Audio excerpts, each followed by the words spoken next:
नमस्कार, कार्यक्रम ग्लोबल टकमा यहाँहरूलाई स्वागत छ। दर्शकहरू, हामी ग्लोबल टकमा विभिन्न राजनीतिक विषयवस्तु र समसामयिक विषयवस्तुलाई हामी समेट्ने प्रयास गर्नेछौँ।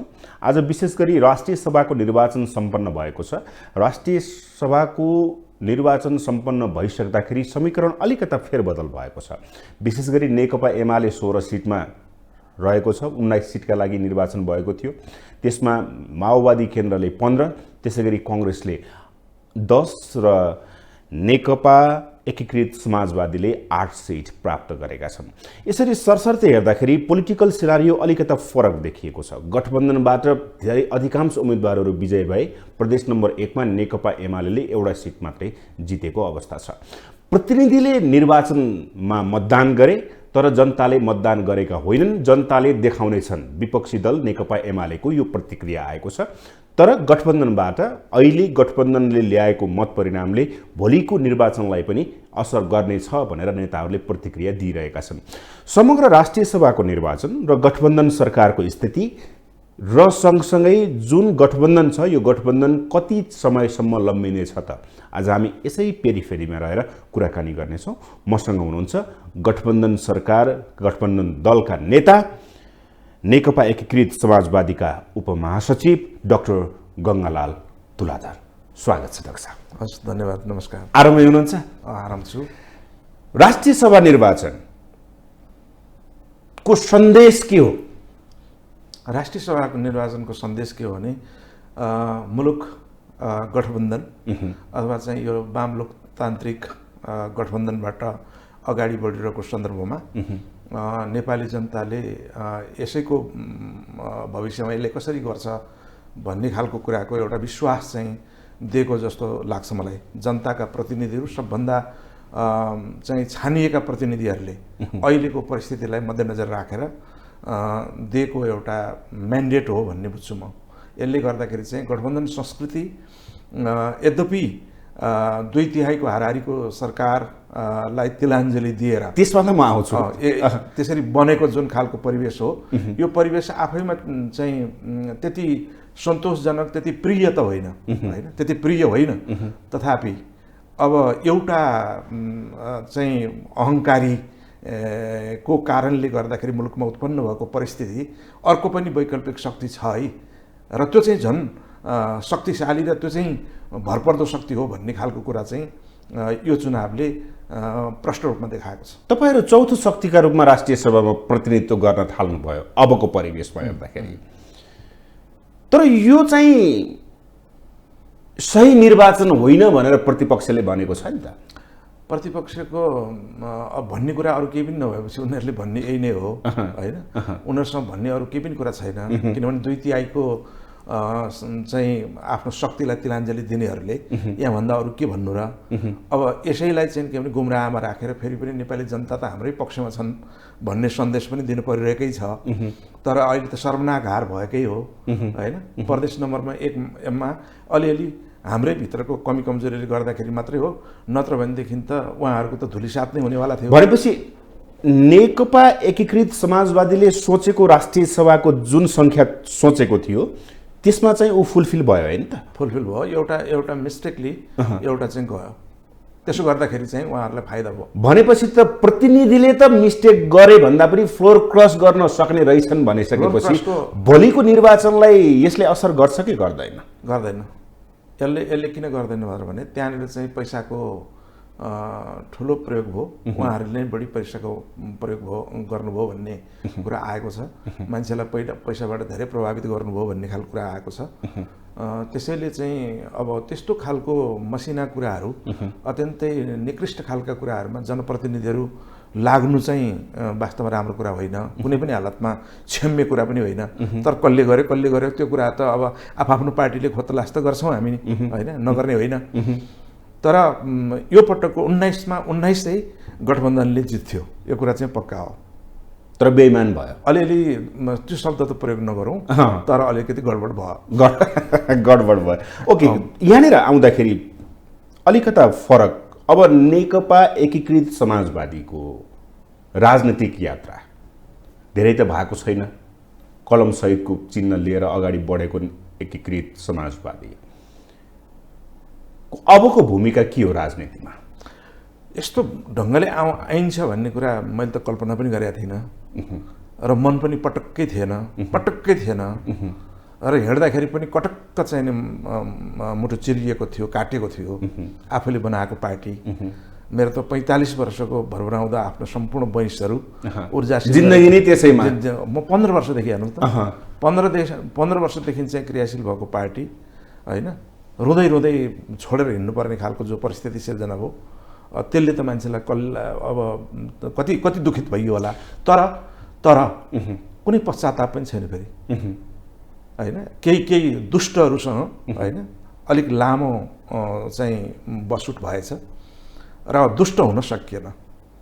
केही बदमासहरूसँग चाहिँ सङ्गत गरिएछ र उनीहरू जस्तो गर्न सकिएन। त्यस कारणले आफ्नो बाटो रोजियो।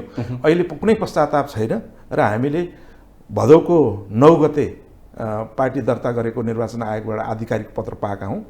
त्यस पछाडि हामीले पुनर्गठनको यात्रा सुरु गऱ्यौँ।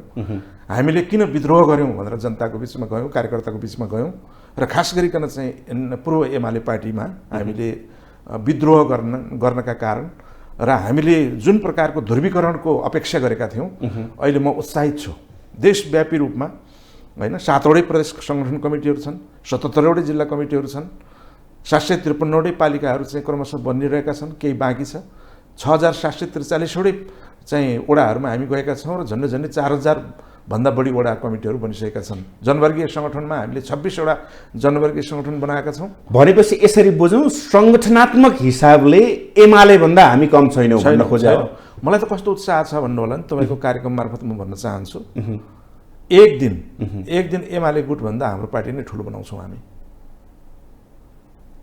तपाईँले अघि भन्नुभयो नि, मेरो सम्पूर्ण जीवन अर्पिएको पार्टीबाट छुट्टिएर मन रुवाउँदै त्यो अवस्थामा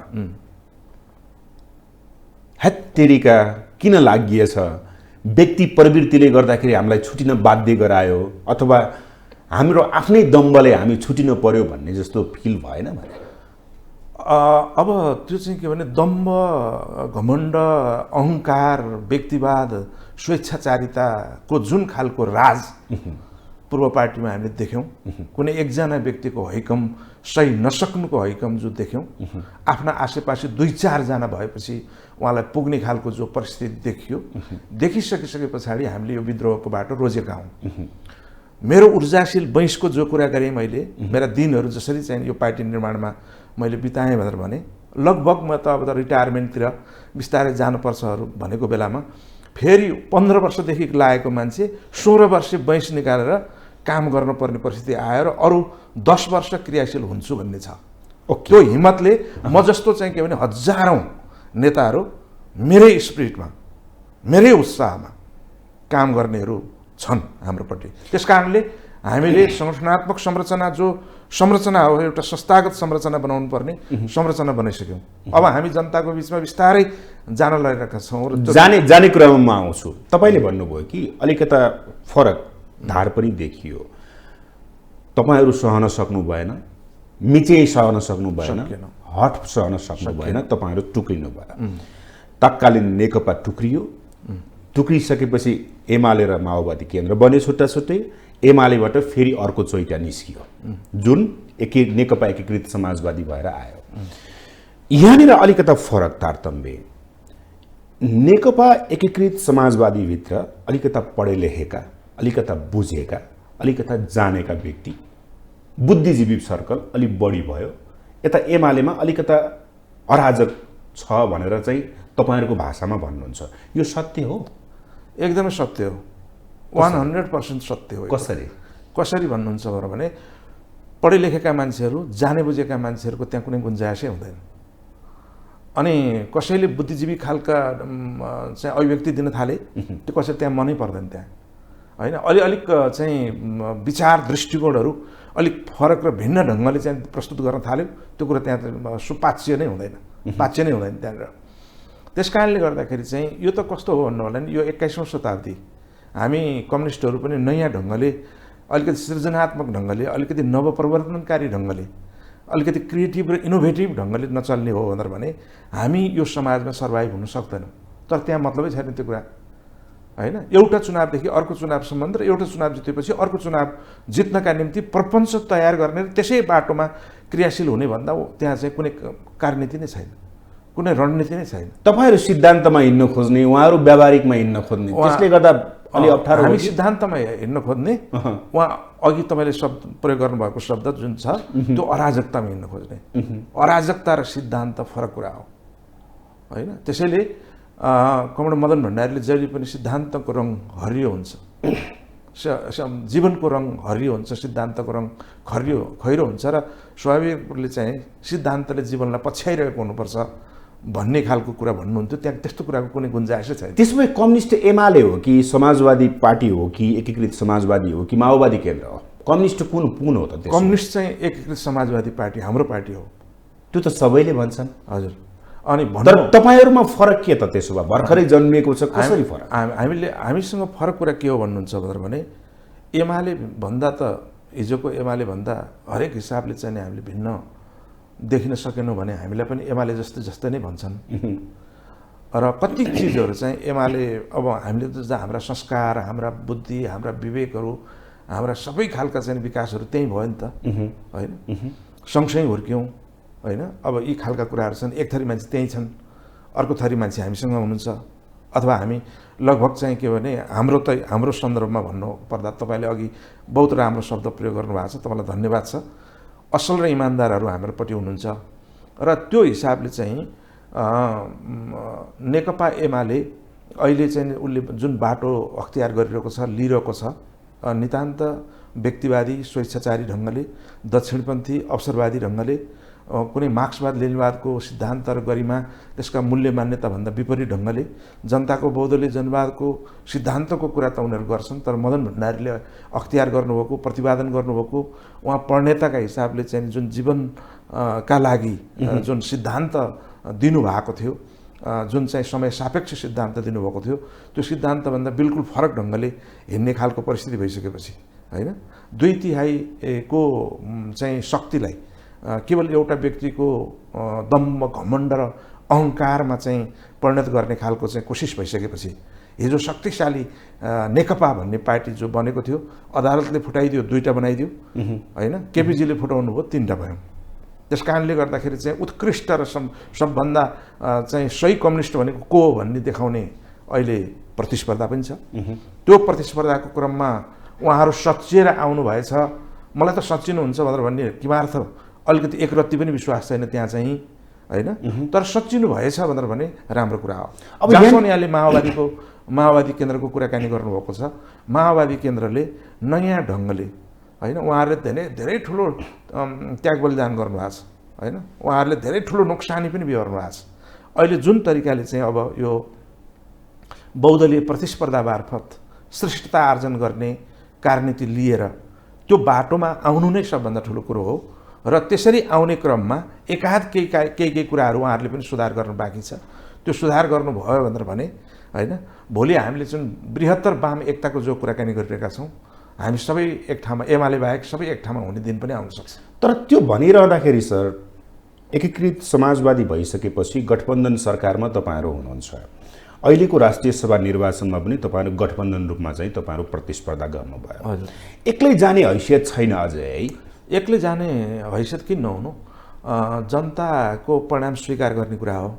जनता भनेर भनेको कमरेड मदन भण्डारीले जहिले पनि के भन्नुहुन्थ्यो भने जनता भनेको राजहंस हुन् के, राजहंस हुन्। राज पानी छुट्याउन सक्छन्। नेपाली जनता पनि त्यो कुरामा अभ्यस्त छन्। र त्यो अभ्यस्त हुँदाखेरि म त जहिले हमेसा नेपाली जनतालाई जीवित भगवान भन्छु। जीवित भगवानले न्याय दिन्छन्।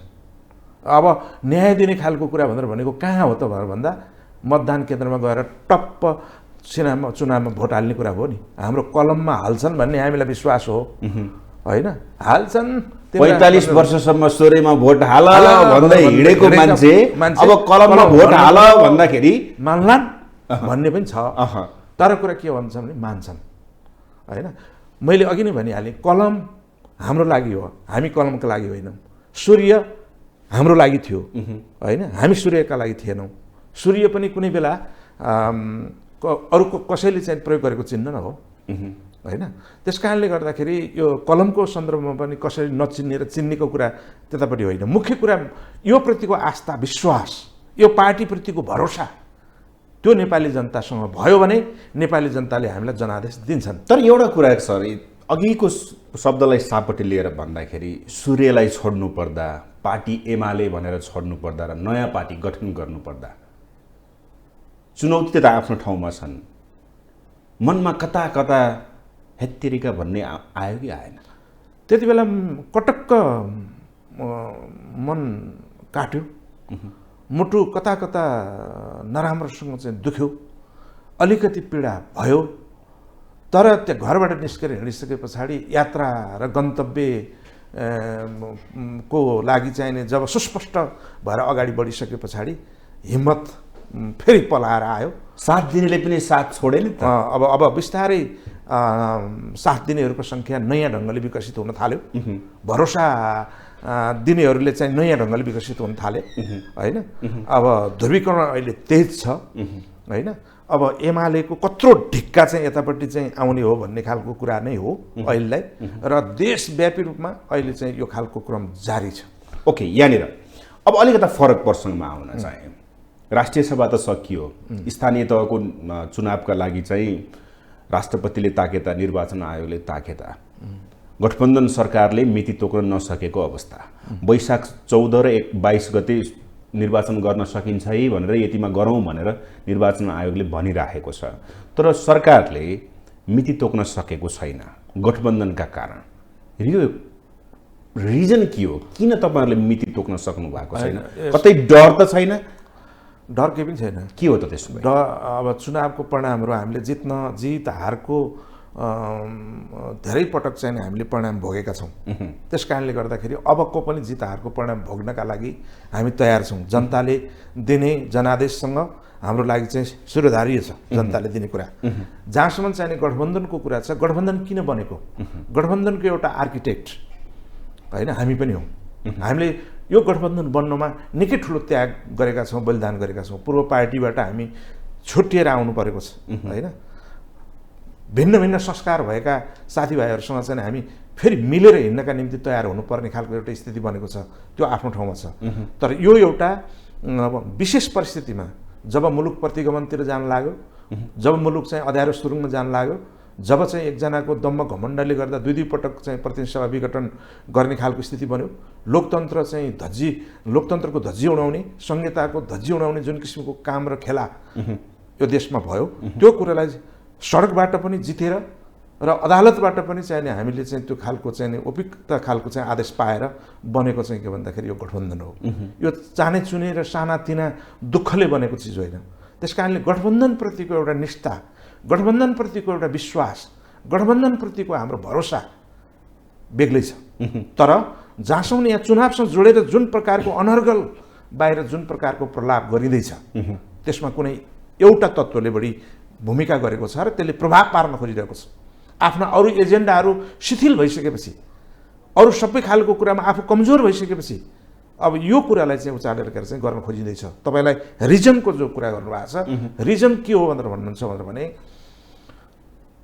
3 चरणमा स्थानीय चुनाव पहिला भएको थियो। वैशाख 31 गते भएको थियो, असार 14 गते भएको थियो, असोज 2 गते हो।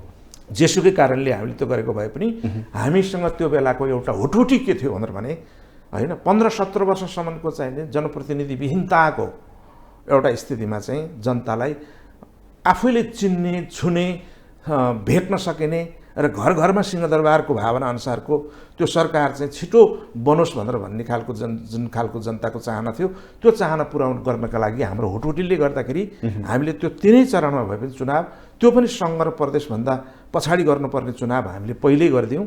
त्यस्तो गरेर चाहिँ 74मा हामीले गरेको कुरा हो। त्यो गरिसके पछाडि कुरा के भयो, एउटा चाहिँ अमिल्दो कुरा रहेछ भन्दा त्यति बेला धेरै चर्चामा आएन। किनभने त्यो मैले अघि नै भने नि, त्यो स्थानीय सरकारमा जनप्रतिनिधिहरू छिटोभन्दा छिटो पठाउने हाम्रो उत्कट अभिलाषाले, त्यो खालको इच्छा र हाम्रो चाहिँ आग्रहले हामीले त्यो काम छिटो गर्न गयौँ। तर कानुन र संविधानका धारा र दफा उपदफाहरू नमिलेका भन्ने कुरा त्यो त्यतिखेर चाहिँ चर्चा त्यति भएनन्। आज 6 महिना भित्रमा गर्नुपर्ने 2 महिना अगावै गर्नुपर्ने कानुनले 2 महिना अगाडि भन्यो 2 महिना अगाडि भन्यो होइन संविधानले 6 महिना भित्र गर्नुपर्छ भन्ने खालको कुरा हो क्या त्यो चाहिँ दुईटैको मकसद के हो भनेर भन्नु होला भने एउटा जनप्रतिनिधिविहीनताको अवस्थाको चाहिँ अन्त्य चाहिँ गरौँ है र जेसुकै कारणहरू देखाएर भए पनि होइन 6 महिना भन्दा पछि पनि जनप्रतिनिधिविहीनताको अवस्थामा चाहिँ मुलुक राख्न पाउँदैन है दलहरू राजनीतिक नेताहरू भनेर संविधानले हामीलाई चाहिँ देखाएको एउटा बाटो मात्रै हो। त्यसो भए ऐन कानुन अनुसार निर्वाचन आयोगले भनेको मितिमा तपाईहरु चुनाव गर्न किन सक्नुहुन्न? निर्वाचन आयोगसँग कुरा छ। निर्वाचन आयोगप्रति मेरो चाहिँ एकदमै सम्मान छ। त्यो एउटा चाहिँ के भने एकदम स्वायत्त निकाय हो हैन। त्यति बेला चाहिँ कानुन बनाउँदाखेरि पनि निर्वाचन आयोगका साथीहरूसँग बसेर मैले पनि धेरै छलफल गरेको छु। त्यहाँ एउटा कुरा छ हैन, निर्वाचन आयोगले मात्रै पनि चाहिँ निर्वाचनको मिति तोक्न सक्दैन, सरकारले मात्रै पनि सरकारको लहरमा पनि निर्वाचनको मिति तोक्न सक्दैन। त्यहाँ दुईटैको परामर्श छलफल भएर मात्रै हुन्छ। तर यहाँ के भएको छ भन्नु होला भने 2 महिना अगाडि चुनाव हुनुपर्छ भनेर भन्ने कुरा चाहिँ निर्वाचन ऐन स्थानीय निर्वाचन सम्बन्धी ऐन 2073 को दफा 3 ले भनेको भए पनि त्यो चाहिँ पदावधि कसलाई मान्ने त भनेर भन्ने खालको कुरा छ क्या।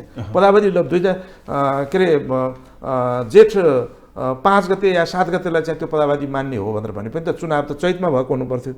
तर चाहिँ जेठको कुराकानी गर्दाखेरि जेठ 5 को कुराकानी गर्दा अथवा 7 को कुराकानी गर्दा वैशाखको 22 गतेतिरको प्रस्तावले त मिल्ने कुरा त भएन। 2 महिना भन्दा अगाडिको सिद्धान्त त त्यही खण्डित भइसकेकै छ। तर जे भए पनि निर्वाचन आयोगले जुन प्रस्ताव चाहिँ जुन मिति प्रस्तावित गर्यो अहिलेको विद्यमान कानुनका आधारमा उसले त्यो भन्दा अरु गर्नै सक्दैन हैन, निर्वाचन सक्दैन। तर तपाईहरुले चाहिँ किन नमानेको त? किन हुन्छ भन्न नसकेको? तपाईहरु डराएर हो? हैन, डराएर हैन। 74 मा हामीले जे कुरा गर्यौं नि, 74 मा जे खालको कुराकानी गर्यौं त्यो चाहिँ वास्तवमा अहिले त्यसलाई चाहिँ करेक्सन हुनुपर्छ भन्ने 2074 सालको 5 वर्षीय अवधि जुन भनेको छ अहिले 5 वर्ष अवधिको प्रतिनिधि स्थानीय प्रतिनिधिको जुन कार्यकाल भनेको छ त्यो त सकिने लागेको अवस्था हो। तपाईहरुले त फेरि त्यही 2059 सालको परिस्थितिमा पुर्याउने हो कि तपाईहरु डराएर निर्वाचनमा जान खोज्नु भएको छैन कि भन्ने कुरा पनि छ नि त। हैन हैन, यो चाहिँ के भने उले त्यो बोलेको हुनाले मैले पनि यस्तो बोल्नु पर्यो भनेर मात्रै त्यो खालको तर्क ल्या हो हैन। संयोगको कुरा चाहिँ हेर्नुस्, 2/3 सरकारको 2/3 नजिकको चाहिँ के भने प्रतिनिधित्व गर्न पाउने हैन, वामपन्थीहरूलाई चाहिँ एउटा बिरलै प्राप्त हुने त्यो खालको अवसर गुमाउने त्यो खालको चाहिँ नि मतलब योग्यता राख्ने भन्नु पर्यो, गुमाउने प्रकारको योग्यता राख्नेहरूले यस प्रकारको कुराहरू देख्नु स्वाभाविकै हो भन्ने मलाई लाग्छ। स्वाभाविकै हो।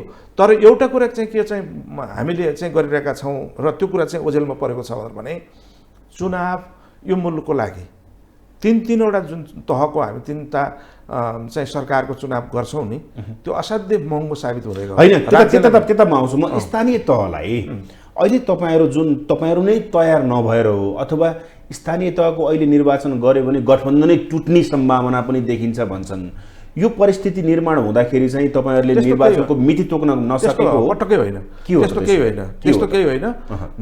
गठबन्धनको पटकको बैठकमा म सामेल छु। सामान्य प्रधानमन्त्रीजीले के भन्नुभएको छ भन्दाखेरि यो स्थानीय तहको सरकार स्थानीय तहको निर्वाचनमा पनि हामी सँगै जाने हो, गठबन्धन कायमै गरेर जाने हो। प्रदेशको तहको निर्वाचनमा पनि हामी गठबन्धन कायमै गरेर जाने हो र संघीय तहको निर्वाचन गर्दाखेरि पनि हामी कायमै गरेर जाने हो। तर कुरा के हो भनेर भन्दाखेरि मिलेन भनेदेखि लाएर मिलेसम्म चाहिँ सङ्घ र प्रदेशको पहिला चुनाव गरेर स्थानीय चुनाव हुनु पर्थ्यो। त अहिले हामीसँग समय पर्याप्त छ। हामीसँग पर्याप्त समय भएको कारणले गर्दा पहिला सङ्घ र प्रदेशको चुनाव गरेर मात्र स्थानीय चुनाव गर्दा कसो होला भन्ने ठाउँमा अलिकति हामी पुगेर छलफल गरेकै हो।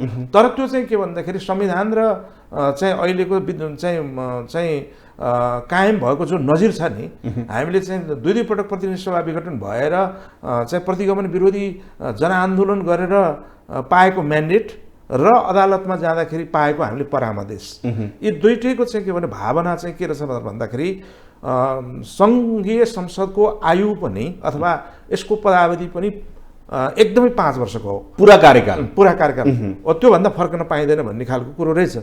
फर्कन नपाउने खालको कुरा भइसके पछाडि अर्ली इलेक्सन अथवा शीघ्र अब चाँडै अलिकति पहिला इलेक्सन गर्ने जुन चुनाव गर्ने खालको कुरा जुन छ त्यो नमिल्ने भयो। त्यो नमिल्ने हुँदाखेरि हामीले 3 तहको चुनाव त एकैचोटि गर्ने भनेका छौँ। त्यसो गर्दाखेरि अहिले मिलेन। नमिल्दाखेरि चाहिँ अर्को पनि आवाज के आयो भन्दाखेरि एकातिर ऐन बाजिएको, ऐन र संविधानको धारा बाजिएको छ, ऐनको दफा 3 र संविधानको धारा 225 बाजिएको अवस्था छ। बाजिएको कुरा थाहा पाइसके पछाडि त्यसलाई करेक्सन गर्नै पर्दछ। हामी करेक्सन गर्ने ठाउँमा गएका छौँ र अहिले हाम्रो त्यही अनुसारको हामीले चाहिँ छलफल गरिरहेका छौँ। भनेपछि ऐन कानुन संशोधन गर्ने अहिले ऐन जो संशोधन गर्नुपर्ने आवश्यकताको अवस्थामा छ त्यसलाई संशोधन गर्ने। प्रतिपक्षसँग तपाईँहरू डराउनु भयो हो, गठबन्धन डराएको हो? प्रतिपक्ष हामीसँग डराएको हो। प्रतिपक्षसँग हामी डराउनु पर्ने कुनै खण्ड खातिरै छैन।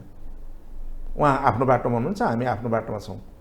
अब प्रतिपक्षी बन्न गएको पनि त्यो आफ्नै कारणले हो, होइन आफ्नै रहरले हो। तपाईँहरूले नै संविधान लेखेको, तपाईँहरूले नै ऐन कानुन बनाएको त्यति पनि ख्याल भएन है? संविधान र ऐन कानुनमै बाजेर तपाईँहरूले त्यो बनाउँदाखेरि, नीति नियम बनाउँदाखेरि तपाईँहरूले त्यति कुरा बुझ्नु भएन?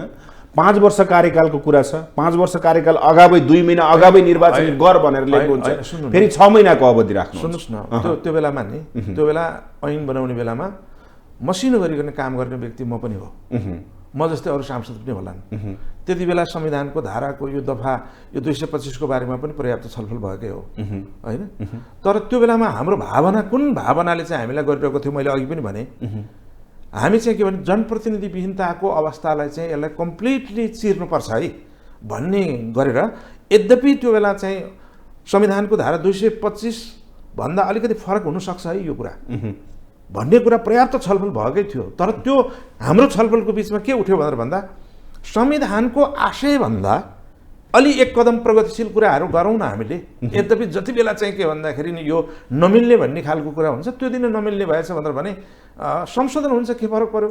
होइन, कुनै पनि चाहिँ के भने धाराहरू अकल्पनीय के अरे अपरिवर्तनीय भन्ने कुरा हुँदैन नि, हेर्नुहोस् होइन जुगान्तरसम्मका लागि चाहिँ अपरिवर्तनीय भन्ने हुँदैनन्। त्यस कारणले गर्दा त्यति बेला चाहिँ जति बेला परिवर्तन गर्नुपर्ने महसुस भएछ त्यो बेला गरौँला। तर अहिले हामी चाहिँ के भने जनप्रतिनिधिविहीनताको अवस्थालाई चाहिँ पूर्ण रूपमा अन्त्य गर्ने हो भने 2 महिना अगाडि चुनाव गरिदिउँ न भनेर भन्दाखेरि चाहिँ हामी सबै सहमत भयौँ, सही गऱ्यौँ। 601 को चाहिँ नि त्यति बेलाको संविधान सभा रूपान्तरित व्यवस्था विकास संसद थियो, तपाईँलाई थाहा छँदैछ होइन? हामीले त्यो बेलामा चाहिँ सयौँ त्यस्ता खालका हामीले कानुन बनाएका छौँ। यो कुनै हचपचमा भनेपछि त्यो बनाएको कानुन तपाईँहरू अब संशोधन गर्नेतिर लाग्यो? एकदम अहिले संशोधन गर्नुपर्ने आवश्यकता महसुस भयो। संसद अवरुद्ध छ, अब कसरी संशोधन गर्नुहुन्छ? हो, तपाईँ ठिक ठाउँमा आउनुभयो त भन्दैन म। तपाईँले चाहिँ नि जुन प्रश्न गर्नुहुन्थ्यो नि त्यो अघि गर्दै भए हुन्थ्यो जस्तो लागेको थियो। अब यति बेला आउनुभयो, ठिक छ। अब संसदबाट चाहिँ नि त्यो कुरा, त्यसैले अब हामीले अलिकति चुनाव अगाडि ल्याउन खोजेको कारण र सँगै एकैचोटि चुनाव गर्नुको खास कारण पनि त्यो थियो। किनभने संसद 1 मिनट के अरे 1 इन्च पनि उहाँहरू चाहिँ चल्न दिनुहुन्न, होइन? अडङ्गा सिर्जना गरिराख्नु भएको छ। कुनै एउटा विषय नै त्यो चाहिँ सधैँभरि उठाइराख्नुपर्ने विषय होइन त्यो, किनभने उहाँले उठाएर त्यसको तुक पनि छैन, होइन? तर संसद अवरुद्ध गरिराख्नु भएको छ। त्यस्तो अवस्थामा हामीले विधेयक लगेर हामीले फास्ट ट्र्याकबाट पनि विभिन्न ढङ्गले चाहिँ संसदबाट चाहिँ एकदम तत्कालीन क्षणमा तत्क्षण आवश्यकताको विधेयकहरू त पास गरेका छौँ, त्यस्ता नजिर पनि छन् हामी। तर त्यसको लागि चाहिँ हामीसँग चाहिँ के हुनु पर्यो त भन्दा सर्वदलीय सहमति हुनु पर्यो, सर्वपक्षीय चाहिँ नि हाम्रा सहमति हुनु पर्यो। तर प्रतिपक्ष मरि नि मान्दैन, ऊ त अडङ्गा सिर्जना गरेर ऊ कसरी लागिरहेको छ भनेर भने संसद काम गर्न नसक्ने ठाउँ बनाएर पुरै व्यवस्था नै असफल बनाउनेपट्टि लागिरहेको छ ऊ के, होइन? प्रकारान्तरले त्यो बाटोमा लागिरहेको छ। त्यो मान्छेले बिस्तारै चिन्दै जान्ने कुरा हो, होइन? तपाईँहरूले तत्कालीन समयमा तत्कालीन प्रधानमन्त्री केपी शर्माहरूलाई अध्यादेश मार्फत विभिन्न कानुनहरू ल्याए, विभिन्न कानुनहरू संशोधन गर्यो भनेर तपाईँहरूले जसरी आरोप लगाउनुभयो, अब तपाईँहरूको सत्ता गठबन्धन, तपाईँहरूले भन्दै हुनुहुन्छ ऐन कानुन हामी संशोधन गर्ने तयारीमा छौँ। तपाईँहरू पनि त्यही बाटोमा लागेको? तपाईँहरू र त्यो बेलाको सरकारमा के फरक भयो? त्यो अध्यादेश ल्याउने खालको चाहिँ नि पृथक प्रक्रियाबाट पृथक परिणाम ल्याउनका लागि गरिन्छ कहिले कहिले यस्ता खालको कुरा। ऊ सदन मरेट चल्न नदिने, तल्ला भत्ता खाइरहने, ठुलो सङ्ख्यामा, फेरि सानो सङ्ख्यामा हो र तल्ला भत्ता खाने, ठुलो सङ्ख्यामा तल्ला भत्ता खाइरहने, एक दिन होइन 1 महिना होइन, वर्ष दिनसम्म पनि खाने, काम गर्न नदिने खालको स्थिति भइसके पछाडि के गर्ने त? एउटा तरिका छ, हामीले त्यहाँ गरेका छौँ। काग कराउँदै गर्छ होइन, पिना सुक्दै गर्छ, कुकुर भुक्दै गर्छ, हात्ती लस्कँदै गर्छ भन्ने पनि तरिका छ। तर सदनभित्र चाहिँ त्यो तरिका भनेको मुठभेडको तरिका हो। मुठभेडको तरिकाबाट जाउँ भनेर भने हामी प्रत्येक विधेयकहरू अहिले पनि पास गर्न सक्छौँ। कराउँदै गर्नुहुन्छ, हामी जाँदै गर्छौँ भनेर भन्ने हो भने त्यस्तो अभ्यास विगतमा भएका छन्, तर परिणाम राम्रो आएको छैन होइन। लोकतन्त्रलाई त्यसले राम्रो गर्दैन, सुगन्धित परिणाम होइन त्यो। त्यस कारणले गर्दाखेरि हामी के गर्न चाहन्छौँ भन्दाखेरि अहिले उहाँहरूलाई पनि चित्त बुझ्दो ढङ्गले होइन संशोधन प्रस्ताव हामीले जो विधेयकमा तयार गरिरहेका छौँ, हामीले जे खालको कामहरू गरिरहेका छौँ, उहाँहरूले हुँदैन भन्नुभयो भनेर भने उहाँहरूलाई धेरै नोक्सान हुन्छ। त्यो हुन्छ भनेर भन्नुभयो भनेदेखि चाहिँ कमसेकम पनि त्यो चाहिँ पास गर्न दिनुहुन्छ भन्ने हाम्रो चाहिँ अहिलेसम्मको अनुमान हो। त्यस्तो दिएनन् भनेर भने के गर्ने त भनेर भन्दाखेरि त्यस्तो दिएनन् भनेर भने पृथक परिणाम ल्याउनको लागि पृथक बाटोबाट जान सकिन्छ र त्यो जाने भने अध्यादेश हो। तपाईँहरू त अध्यादेशै खोजिराख्नु भएको छ। अब होइन, अध्यादेश खोजेको कुरा होइन, अध्यादेश ल्याउने ठाउँमा बाध्य बनाएर पठायो भनेदेखि त के हामी चुपा लाएर बस्छौँ? राजनीतिमा त्यस्तो हुन्छ? तपाईँहरूले त 2059 बिउताउन खोज्नुभयो रे कि? तपाईँहरूले शेरबहादुर देउवाकै पालामा 54 सालपछि 59 सालमा शेरबहादुर देउवाकै पालामा जनप्रतिनिधिविहीन भयो, 15 वर्षभन्दा बढी जनप्रतिनिधिविहीन स्थानीय निकाय रह्यो। अहिलेको परिवेश पनि तपाईँहरूले त्यही त्यस्तो होइन, स्वार्थका लागि तपाईँहरूले यो परिपञ्च गर्दै हुनुहुन्छ। त्यो भन्नका लागि होइन, त्यस्तो खालको चाहिँ बिकाउ कुराका लागि केही कुराहरू फ्याँकिदिन सकिन्छ र उहाँले त्यो कुराहरू फ्याँकिराख्नु भएको हो। 59 को प्रसङ्ग फरक हो र अहिले व्यक्ति र पात्रहरूका सन्दर्भमा चाहिँ केही मान्छेहरूसँग मिल्दा हुन्, तर त्योभन्दा बिल्कुल फरक खालको मान्छे पनि त मैले अघि भनेर पटक पटक 2 तिहाईको मैले किन भनिरहेको छु? त्यो त सत्य कुरा हो नि, त्यो त सत्य कुरा हो नि। वामपन्थी एकताको निम्ति बृहत्तर वाम एकताका लागि हामीले सुरु गरेको चाहिँ कुराहरू चाहिँ एक ठाउँमा गएर चाहिँ एउटा व्यक्तिको महत्त्वाकांक्षाले गर्दा खण्डित भएको हो नि। 2 पटक चाहिँ किन प्रतिनिधि सभा विघटन गरेर प्रतिगमन विरोधी आन्दोलनमा नेपाली जनताहरू जान पर्ने जो परिस्थिति सिर्जना भयो, त्यो सिर्जना गर्दाखेरि चाहिँ जनप्रतिनिधिविहीनताको कुरा होइन भन्ने होइन एकदम फ्रेस म्यान्डेटको लागि जान लाग्यो भनेर भने अहिलेको जस्तो संसद अवरोध पनि हामीले गरेका थिएनौँ। हामीले कुनै बजेट फेल गर्ने खालको चाहिँ पाटोबाट पनि गएका थिएनौँ। नीति सरकारले ल्याएको नीति कार्यक्रमबाट पनि गएका थिएनौँ। 5 वर्ष अकण्टक राज गर, पार्टीको अध्यक्ष पनि 5 वर्षै खाऊ, केही फरक पर्दैन। तर यो सरकार चाहिँ 2 तिहाईको सरकार हो है, तर यो बिरलै चाहिँ वामपन्थीहरूलाई प्राप्त हुने एउटा अवसर प्राप्त गरेको सरकार हो नि। यो किसिमको कुराहरूबाट हामी कुनै हिसाबले विचलित भयौँ भनेर भने अब वामपन्थीहरूको सरकार र 2/3 को त परै जाओस्, वामपन्थीको सरकार कहिले आउँदैन तपाईँको कारणले, तपाईँहरू जस्ताका कारणले भनेर हामीले विद्रोह गर्नु पर्यो होइन।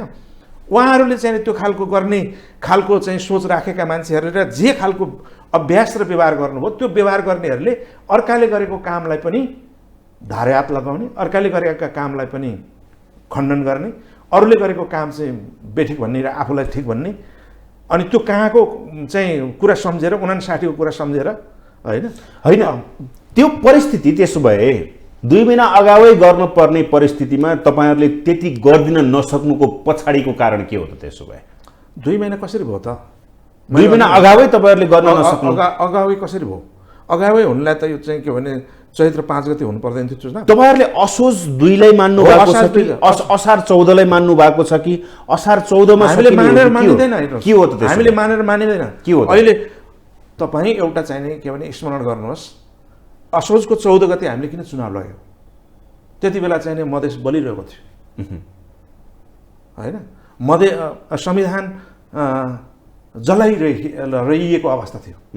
तर त्यो शक्तिलाई पनि चाहिँ मूलधारमा नल्याउने हो भने, त्यो शक्तिलाई पनि राष्ट्रिय चुनावको माहौलमा चाहिँ नल्याउने हो भने होइन, एउटा पङ्क्ति बाहिर रहन्थ्यो, सधैँको निम्ति विद्रोह र कलहको स्थिति रहिरहन्थ्यो, हामी असफल साबित हुन्थ्यौँ। त्यसो भइसके पछाडि मध्य प्रदेशको अहिलेको कुरा सन्दर्भमा अहिले कुरा गर्दा 2 नम्बर प्रदेश होइन, अहिले मध्य प्रदेश हो, मध्य प्रदेश सिँगै त्यसबाट बाहिर हुन्थ्यो। त्यसो भएर हामी असोज 14 गते के अरे 2 गते गएको हो। असोज 2 गते जाँदाखेरि अहिले मधेसमा के को आवाज उठिरहेको छ भने हामीले 4 महिना अगाडि चाहिँ हाम्रो चाहिँ पद खाली गरिदिने खबरदार भन्ने आज। अनि त्यही व्यक्तिहरू चाहिँ के भने तिनै निर्वाचित जनप्रतिनिधिहरू अदालत गए के हुने? भनेपछि आधार चाहिँ तपाईँहरूले केलाई मान्नु भएको छ? असोज 2 लाई इन्डिङ पोइन्ट मान्नु भएको छ, जनप्रतिनिधि 5 वर्ष कार्यकाललाई त्यो इन्डिङ पोइन्ट मान्नु भएको हो, अथवा अहिले त्यही हो। अहिले चाहिँ हामीले मानेर मात्रै हुँदैन होइन, ऐन कानुन त्यही अनुसारको हुनु पर्यो, सबैले अरूले पनि मान्नु पर्यो भनेको मतलब चाहिँ त्यो निर्वाचन आयोग पनि सहमत हुनु पर्ला, सबैले सहमत हुनु पर्ला, तर एउटा अन्डरस्ट्यान्डिङमा त जानै पर्यो होइन। हामीले चाहिँ त्यो अन्डरस्ट्यान्डिङ के हुन्छ? अन्डरस्ट्यान्डिङ चाहिँ सबभन्दा अब हाम्रो अनुकूल व्याख्या गर्न खोजेको भनेर भन्ने आरोप यसमा लाग्ला, तर हामी असोज 2 गते नै हुनुपर्छ। त्यसो हुँदाखेरि चाहिँ असोज 2 गतेसम्म हुँदाखेरि असोज 2 गते निर्वाचित हुने जनप्रतिनिधिहरू 5 वर्ष आयु पुग्छ होइन। फाइदा यतातिर बोनस चाहिँ के हुन्छ भनेर भन्दाखेरि होइन, जेठ 5 गते पदावधि सकिनेहरूको अरू 4 महिना बढ्छ, त्यसले के बेफाइदा हुन्छ? भनेपछि निर्वाचन कहिले हुन्छ त? त्यसो निर्वाचन निर्वाचन कार्तिक अथवा मङ्सिरमा हुन्छ। स्थानीय तहको हुन्छ कि के हुन्छ? स्थानीय तहको, प्रदेशको र सङ्घको एकैचोटि हुन्छ। त्यो सम्भव छ?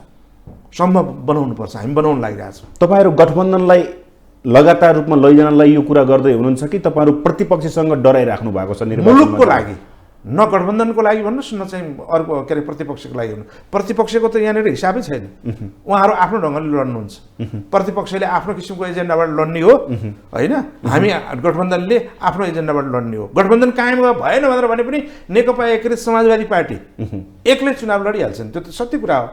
जससँग चाहिँ मिल्न सकिन्छ तत्सँग चाहिँ मिल्नका लागि त उहाँ प्रतिपक्षले पनि कोसिस गरिरहेछ। भनेपछि तपाईँहरूको अहिलेको उद्देश्य भनेको चुनाव एकैचोटि गरेर, उद्देश्य भनेको चुनाव एकैचोटि गरेर खर्च कम गरिदिएर मतदाताहरूलाई मतदान केन्द्रमा एक दिन जाँदा 3 तहको सरकारको प्रतिनिधि चुन्न पाउने खालको परिस्थिति ल्याइदिनका लागि होइन। राजनीतिक दलहरूमा जुन किसिमको चाहिँ के भन्दाखेरि यो खर्चको चाहिँ यो जुन प्रेसर छ त्यो कम गर्नका लागि, उम्मेदवारहरूलाई खर्चको जो खालको प्रेसर छ त्यो कम गर्नका लागि, राज्यलाई चाहिँ किन खर्चको जुन प्रेसर छ त्यो कम गर्नका लागि होइन, फरक मितिमा चुनाव गर्दाखेरि चाहिँ कति पैसाको अन्तर पर्छ भन्ने कुरा पनि हामीले हिसाब गरौँ न। त्यस कारणले गर्दा हामीले दुईटा यही कुरालाई प्रतिपक्षले के भन्छ भने तपाईँहरू प्रतिपक्षसँग प्रतिस्पर्धा गर्न डराइराख्नु भएको छ। हो त, ल त ठिकै छ, ल चुनावमा चाहिँ के भने 3टा चुनाव गरौँ नि त, सँगै जाउँ, आउनुहोस् न। अनि मलाई चाहिँ त्यही भने जस्तो गरिकन चाहिँ आफूलाई लागेको कुरो मात्रै चाहिँ के भने हुन्छ प्रतिपक्षको होइन भने त चुनावमा जाने खालको कुरो त भइहाल्छ नि बाबा। उहाँहरूले पनि चाहिँ के भने प्रतिस्पर्धा गर्ने, हामीले पनि प्रतिस्पर्धा गर्ने, जित उहाँहरूकै होस् रे, के फरक पर्यो? माधव कुमार नेपाल र पुष्पकमल दाहालको हठका कारण समयमै तोकिएको समयमा निर्वाचन गर्न सरकार डराइरहेको छ, गठबन्धन टुट्ने डरले यो अवस्था आएको छ, यो खालको आरोप, यो खालको कुरा बाहिर आउँछ। यसमा सत्यता छ कि छैन? एक रत्ती पनि सत्यता छैन। सत्यता नभएको कुरामा धेरै बहस किन गर्ने त तुन्छ आरोप? ठिक छ, गठबन्धनको कुरा त्यसो भए निर्वाचनसम्मै जान्छ कि यो चाहिँ कतै गडबडी हुने अवस्था छ? अहिलेसम्मको स्थिति हेर्दाखेरि यो कहीँ पनि केही गडबड हुँदैन यसलाई होइन। चाने चुने चाहिँ शक्तिले के अरे चाहिँ मतलब नै ठुलो के अरे बलिदान योगदानले चाहिँ बनेको होइन नि त यो गठबन्धन। त्यस कारणले चाने चुने पाराले चाहिँ यो चाहिँ टुट्दैन। भोलिको दिनमा एमाले र नेकपा एकीकृत समाजवादी मिल्ने सम्भावना कतिको छ? अहिले तुरुन्तै त मिल्दैन। यही परिस्थितिमा त अलिकति हाम्रो बङ्गारै झर्या छैन। हाम्रो चाहिँ के भन्दाखेरि गालामा चाहिँ मतलब खरानी धसेकै छैनौँ हामीले, अनि होइन त्यो चाहिँ सद्बुद्धि प्राप्त नै भएको छैन। त्यस कारणले गर्दा अहिले हुँदैन। माओवादी केन्द्रसँग एकताको सम्भावना कतिको छ? त्यो पनि छैन अहिले। भन्नेले त भन्छन् नि प्रचण्ड र माधव कुमार नेपाल अब एकै ठाउँमा एउटै पार्टी हुँदैछ। हिजो एउटै थियौँ, केपी ओली, माधव नेपाल, प्रचण्ड एकै ठाउँमा थियौँ। नियतिले हामीले यो ठाउँमा पुर्यायो। त्यस कारणले गर्दाखेरि त्यो छिट्टै होला जस्तो मलाई लाग्दैन। फुट्या हाँडी मिल्ने भने मिलाउने भने जस्तो चाहिँ हुँदैन त्यो होइन। त्यस कारणले गर्दा कुरा के हो भने विचार मिल्नेहरूका बिचमा चाहिँ हुन्छ है। डे 1 देखि नै फेरि बृहत्तर वाम एकताको निम्ति हामीले काम गरिरहेका छौँ। भनेपछि विचार मिल्ने भनेको माओवादी केन्द्रसँग, जनमोर्चासँग, अन्य कम्युनिस्ट घटकसँग मिल्ने सम्भावना छ। तर कहिले त भएर भन्दा अहिले नै होइन। अहिले चाहिँ हामी चुनावमा चाहिँ एक्लै जानुहुन्छ होइन एक्लै प्रतिस्पर्धा गर्नुहुन्छ अलायन्सै गरेर जान्छौँ अलायन्स नै गरेर जान्छौँ किनकि तपाईँहरू डराउनु भएको छ प्रतिपक्षसँग पटक पटक तपाईँले डराउने भन्ने शब्द होइन यो शब्द मैले किन सापटे लिइराखेको छु भन्दाखेरि हरेक क्रियाकलापमा नडराउनुको लागि चाहिँ के लाप्पा खेल्ने कुस्ती खेल्ने के गर्ने डराउने भने डराउने र नडराउने भने चुनाव भनेको त छँदैछ नि बाबा चुनाव त जनताले दिने म्यान्डेट हो होइन ल केही कुनै कथम कथाचित यो गठबन्धन कायम तपाईँले भन्नु खोजे मैले बुझेँ काङ्ग्रेस एकातिर किनकि काङ्ग्रेसभित्र पनि त्यो माहौल छ हामी छुट्टै चुनाव लड्नुपर्छ वामपन्थी 3 टुक्रा एकदम ठुला पार्टी भनेर भनेको 2/3 नजिकका ठुला पार्टी 3 टुक्रा भएको बेला हामीले झ्याप्पै पार्न पाइन्छ के को मिल्ने भएर काङ्ग्रेसभित्रको एउटा भनाइ छ एउटा जनमत हो त्यो त अहिलेकै चुनावमा पनि अलिअलि देखियो विद्रोह कहाँनिरबाट हुन्छ बागीहरूले के गर्छन् मान्छेको पदीय व्यवस्थापन गर्न कति गाह्रो हुन्छ यी जम्मै खालको कुराको निम्ति पनि यो गठबन्धन भन्ने जुन चाहिने सूत्र छ नि सबैको निम्ति प्रिय सूत्र हुनसक्छ क्या मिलाउनका लागि पनि त्यस कारणले गर्दाखेरि गठबन्धन स्ट्रेन्थका आधारमा कुराकानी गर्दा अलिक धेरै सिट निश्चित रूपमा चाहिँ काङ्ग्रेसले पाउला माओवादीले हामीले त्यही अनुसारले पाउला त गरेर जाने कुरा हो नि बाबा यो त एकचोटि गरेर देखियो नि त परिणाम पनि आयो राम्रो भएको छ भनेर भने चाहिँ राम्रो परिणाम ल्याउनका निम्ति गठबन्धन त कायम गर्ने खालको कुरा त कसका लागि चाहिँ अप्रिय होला बाबा हुँदैन तर मुलुकको लागि पनि फाइदाजनक कुरा के हो भनेर भने मुलुकका लागि पनि फाइदाजनक कुरा के हो भने व्यक्तिगत महत्त्वाकांक्षा आई एम द स्टेट भन्ने जुन खालको परिपाटीलाई अन्त्य गर्दै हामीले जुन संस्कार विकास गर्न खोजिरहेका छौँ आफ्नै दलभित्र त कयौँ खालका चाहिँ असहमतिहरू व्यवस्थापन गर्न गाह्रो हुन्छ आफ्नो परिवेश मिलाउनको लागि चाहिँ प्रतिपक्ष मैले अघि तपाईँहरू जहाँबाट छुटिनुभयो जुन पार्टीबाट तपाईँहरू छुटिनुभयो त्योसँग एलायन्सको सम्भावना छ कि छैन भोलिका दिनमा निर्वाचनको लागि यही निर्वाचनमा त सम्भव छैन मैले भनिहालेँ तपाईँले कुरा बुझ्नु भने मैले बुझेँ हाम्रा दुवैको म उसलाई मात्र पनि भन्दिनँ बङ्गारा नखुस्केसम्म भने किन त जनताले चाहिँ तिमीहरूलाई नदिने भनेर भनेको किनभने 2/3 तिमीहरूलाई पचेन बोकाको मुखमा कुपिण्डो जस्तो भयो सत्ता होइन मदन कृष्ण हरिवंशहरूले भने जस्तो चाहिने त्यो चाहिँ के भने होइन बाँदरको हातको नरिवल जस्तो भयो बाँदरलाई दौरा सुरुवाल लगाइदिए जस्तो भयो च्याटछुट पारे किन दिने तिमीहरूलाई भनेर जनताले भन्यो भने हामीसँग उत्तर छ के हामी अहिले फुटे के अरे चाहिँ अर्को विद्रोह गरेर अर्को पार्टी बनाएर कलम लिएर आयो हुनाले उनीहरूभन्दा हामी फरक छौँ त्यस कारणले हामीलाई दिनुहोस् भनेर जीवित भगवान्लाई भन्न जाँदा बरु हाम्रो चाहिँ के भन्दाखेरि पुनर्पुष्टिका प्रशस्त आधारहरू छन् तिनलाई त छैन त्यस कारणले गर्दाखेरि चाहिँ यो पटकको चुनावमा बङ्गारा खुस्किने नै हो त्यति भइसके पछाडि चाहिँ बङ्गारा कसका खुस्किन्छन् खुस्किन चाहिँ खुस्किने नै हो है अनि अब भाइ मिलौँ भाइ फुटे गँवार लुटे भन्ने दिन आएछ भनेर भने त्यस्तो सद्बुद्धि पलाएछ भनेदेखि त सो मच द बेटर नि धेरै धेरै धन्यवाद छ हस् उहाँ हुनुहुन्थ्यो नेकपा एकीकृत समाजवादीका उपमहासचिव डाक्टर गङ्गालाल तुलाधर हवस् त आजको लागि ग्लोबल टक यति नै सम्पूर्ण टिमसहित मलाई पनि आज्ञा दिनुहोस् नमस्ते